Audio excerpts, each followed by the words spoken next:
हमारा पाइपलाइन जो है परिवहन का साधन, इसके बारे में बता रहा था कि पाइपलाइन का जो परिवहन है, पाइपलाइन परिवहन, भाई हमारे पास सड़क है, जल परिवहन है, रेल परिवहन है, इसी प्रकार पाइपलाइन परिवहन है। तो इस परिवहन में हम देखें कि इसका प्रयोग कच्चे तेल व पेट्रोल उत्पाद और प्राकृतिक गैसों का एक स्थान से दूसरे स्थान पर पहुंचाया जाता है। पाइपलाइन के माध्यम से हम कच्चे तेल को, पेट्रोलियम उत्पाद और प्राकृतिक गैस, इनको हम एक स्थान से पाइपलाइन के द्वारा दूसरे स्थान पर पहुंचाते हैं। तो ये हमारा परिवहन का साधन बड़ा महत्वपूर्ण परिवहन का साधन बनता जा रहा है। Gas pipeline HBJ, Hazira Vijaypur Jagdishpur, आपने देखा होगा, हजीरा विजयपुर जगदीशपुर।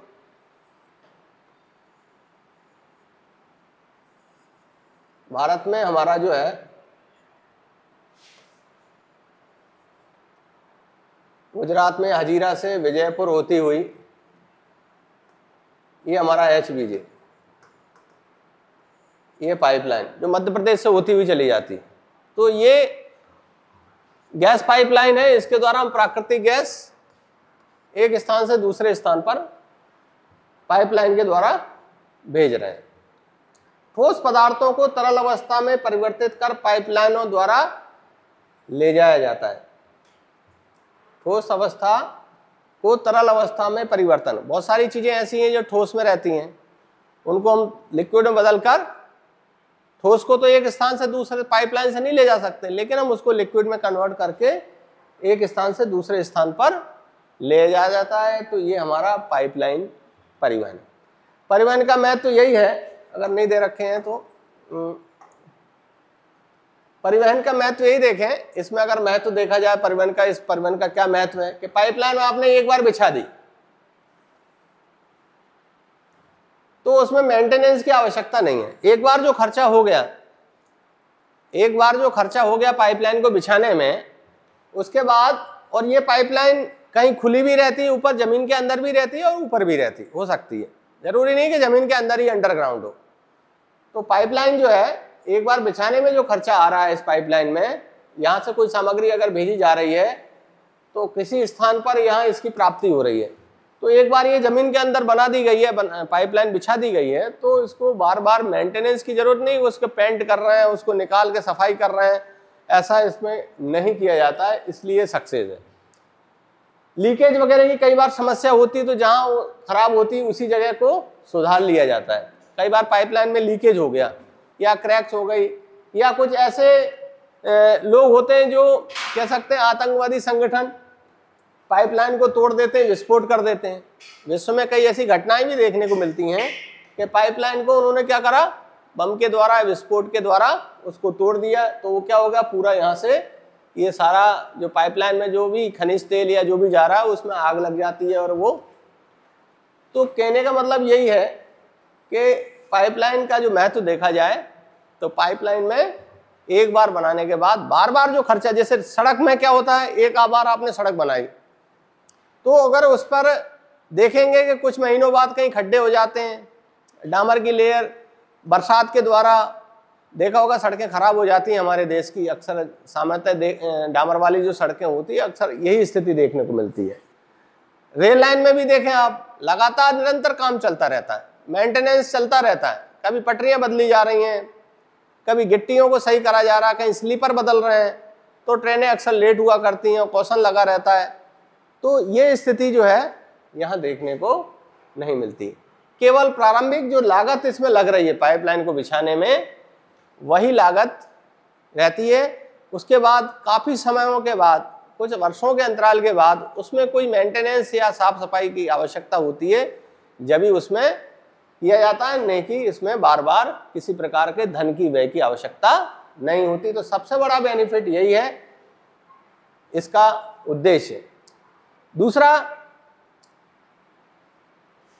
यहां से अगर किसी वस्तु को अगर भेजा जा रहा पाइपलाइन में, तो रास्ते में ये नहीं कि ड्रॉप हो रहा, कहीं निकल रहा है, जबकि ट्रेनों में और सड़कों में कोई सामग्री हम यहां से भेज रहे हैं तो पता चला रास्ते में कुछ लोगों ने उसको निकाल लिया, चोरी कर ली, या कुछ जगह ऐसा होता है कि कोई सामान जा रहा है और ट्रक वगैरह या रेल में डिब्बे में कहीं थोड़ा सा कट लगा हुआ है, टूटा हुआ है, तो वहां से वो गिरता जा रहा है।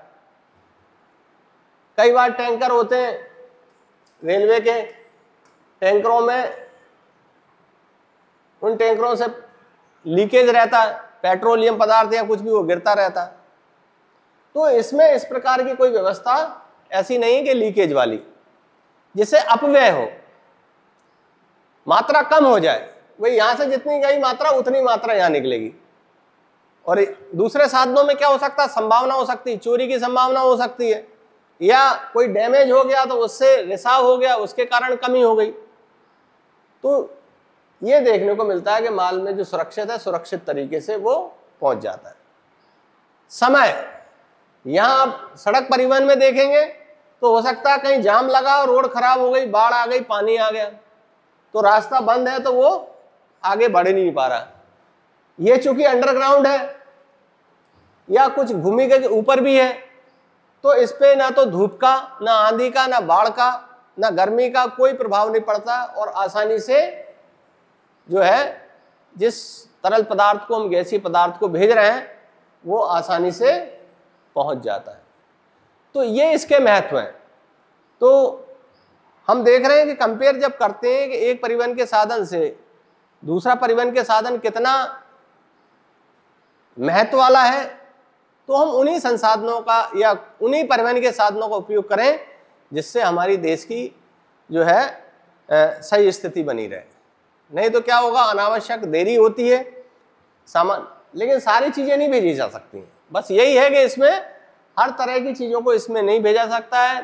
तरल पदार्थ को, लिक्विड वाले पदार्थों को, या ठोस जो है जिनको हम तरल में परिवर्तित कर देते हैं, उन्हीं को ही हम इसमें भेज सकते हैं। यह नहीं कि हमारे जो कार्टून के डिब्बे हैं या कुछ खाद्य सामग्री है उसको हम भेज रहे हैं, तो ऐसा नहीं है। तो कुछ सीमित चीजों को ही इसके अंतर्गत हम भेज सकते हैं। तो ये हमारा इस पाइपलाइन परिवहन का महत्व है। नेक्स्ट स्लाइड में हम देखते हैं समुद्री पतन। ये आखिरी टॉपिक्स हैं हमारे इस अध्याय के। समुद्री पतन, भाई हमने कहा कि जल परिवहन के अंतर्गत आंतरिक जल परिवहन और समुद्री परिवहन, ये दो प्रकार का परिवहन हमें देखने को मिलेगा। तो भारत के समुद्र तट के सारे 12 प्रमुख पतन हैं जो देश का 95% विदेशी व्यापार का प्रमुख पतन करते हैं। हमारे देश का जितना भी व्यापार है उस व्यापार का 95% जो व्यापार हमारा होता है विदेशों से, वो किसके द्वारा होता है? पतनों के द्वारा ही होता है, सी पोर्ट के द्वारा। अब आप देखें कि इतना सारा जो व्यापार हो रहा है वो किसके माध्यम से हो रहा है? हम इंपोर्ट भी करते हैं और एक्सपोर्ट भी करते हैं। सबसे बड़ी बात है कि हमारे इंपोर्ट या एक्सपोर्ट जो हो रहा है विदेशों के साथ, कई देशों के साथ होता है। हम अमेरिका के साथ करते हैं, हम यूरोपियन कंट्री के साथ करते हैं, हम अफ्रीकी कंट्रीज के साथ करते हैं, ऑस्ट्रेलिया के साथ, चाइना के साथ, कई देशों के साथ हमारा व्यापार जो होता है वो व्यापारिक मार्ग जो है वो जलमार्ग ही है। और जितना व्यापार हो रहा है उस व्यापार का 95% जो है हमारा व्यापार किनके माध्यम से हो रहा है? 12 जो प्रमुख बंदरगाह हैं उनके द्वारा होता है। अब भारत के वो कौन कौन से बंदरगाह हैं जिनके द्वारा हम अपने देश का व्यापार करते हैं, ये भी देखेंगे। और तो इसी चैप्टर में हम देख रहे हैं कि हमारे भारत के बंदरगाह कौन कौन से हैं और उनसे हम कहां कहां व्यापार कर रहे हैं।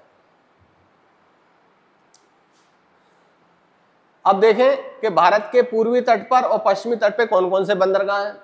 पहले हम पूर्वी तट की बात कर लें तो हमारा ये कोलकाता बंदरगाह है सबसे पहला। इसी के पास हल्दिया बंदरगाह है, पारादीप बंदरगाह, विशाखापट्टनम बंदरगाह, चेन्नई बंदरगाह और तूतीकोरन बंदरगाह। ये भारत के पूर्वी तट पर, बंगाली खाड़ी पर तट पर स्थित बंदरगाह है। अब इधर हम कौन से देशों के साथ? चाइना के साथ, मलेशिया के साथ, इंडोनेशिया के साथ, और ऑस्ट्रेलिया जाना है तो इस इन देशों के साथ व्यापार होता है। भारत के पश्चिमी तट पे हम बात करें तो हमारा मुंबई बंदरगाह, कांडला बंदरगाह, मार्मोगोवा बंदरगाह, न्यू मंगलोर, कोची, ये हमारे अरब सागर तट पर स्थित भारत के प्रमुख बंदरगाह हैं। तो हमें पता होना चाहिए कि भारत के पूर्वी तट पे कौन से बंदरगाह हैं और पश्चिमी तट पर कौन से बंदरगाह हैं। तो इन्हीं बंदरगाहों के माध्यम से मुंबई, अब ये देखिए कांडला बंदरगाह, जब भारत आजाद हुआ था तब ये कांडला बंदरगाह नहीं था, कराची बंदरगाह था या पाकिस्तान में। तो उस कराची बंदरगाह से पूरे इस क्षेत्र का व्यापार होता था। यहाँ से जो माल जाता था कराची, और यहाँ से जो आयात हुआ माल आसपास के जो पृष्ठ प्रदेश के जो राज्य थे उन राज्यों में जाता था।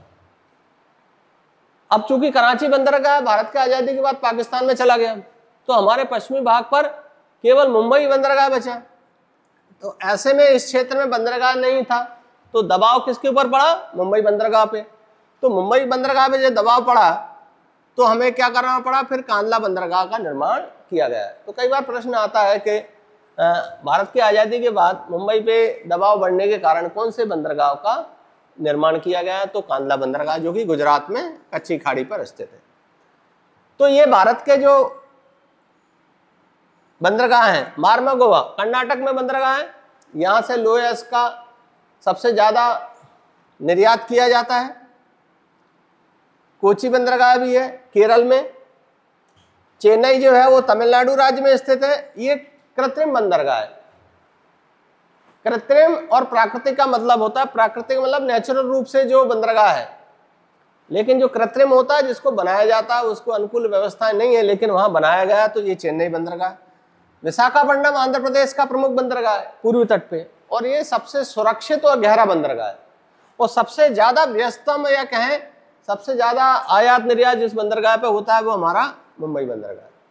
और सबसे ज्यादा सुरक्षित और गहरा जो बंदरगाह है और प्राकृतिक बंदरगाह है वो हमारा विशाखापट्टनम है। इसी प्रकार पारादीप है। और यहाँ आप देखिए कोलकाता बंदरगाह है। कोलकाता बंदरगाह पे भी दबाव ज्यादा बढ़ा। तो कोलकाता बंदरगाह पे जब दबाव जो बढ़ा है तो हमने यहाँ हल्दिया बंदरगाह बनाया उसको दबाव को कम करने के लिए। तो ये भारत के प्रमुख बंदरगाह हैं जिससे हमारे देश का व्यापार होता है, और हमारे देश का व्यापार कई देशों के साथ। तो बंदरगाह जो हैं हमारे देश के व्यापार में सबसे बड़ी भूमिका निभाते हैं। सबसे सस्ता अगर जो साधन है यातायात का वो जल परिवहन ही है। तो इस प्रकार हम देखते हैं कि भारत के जल मार्ग जो है, जल मार्ग में बंदरगाहों का प्रमुख रोल रहता है। तो इसी के साथ मैं इस चैप्टर का यहीं समाप्त करता हूँ। धन्यवाद। जय हिंद।